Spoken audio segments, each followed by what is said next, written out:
5 ఎకరాలు ఇచ్చి జగిత్యాల ప్రజలని మోసం చేసే కార్యక్రమంలో మీ ఎమ్మెల్యేకి నేను అడుగుతా ఉన్నా, ఎన్నిసార్లు అడుగుతున్నా, నాకు సిగ్గురాదా? నీకేం సంబంధమయ్యా? నీకేం సంబంధం? నీకెందుకు?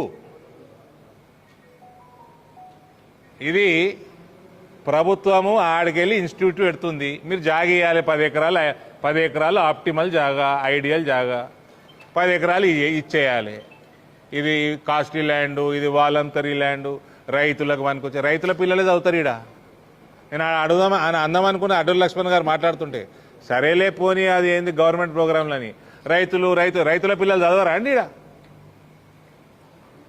రైతు పిల్లలే ఎక్కువ చదువుతారు ఈడ.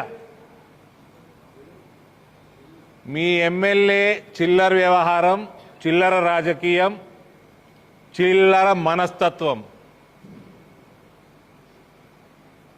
వల్ల ఒకవేళ 5-10 ఎకరాలు కాకపోతే జగిత్యాల ప్రజలు నష్టపోతుంది చిల్లర ఎమ్మెల్యేని ఎన్నుకున్నందుకు. మీరు ఎవడెవడికి మెహర్బాన్ చేస్తలేడు. మరి మ్యాంగో ట్రేడింగ్ మార్కెట్ కాడ రైతులే, అందరు ట్రేడర్లే కదా. ఎన్ని ఎకరాలు ఇచ్చిరమ్మా? 20 ఎకరాల ఇదే జాగానా?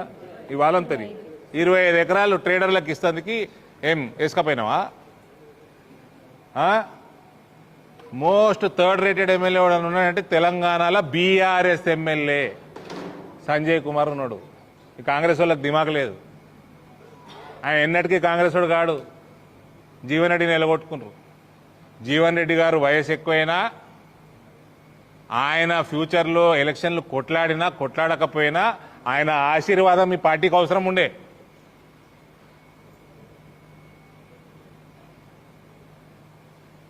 పార్టీలు మారితే తప్పు లేదు.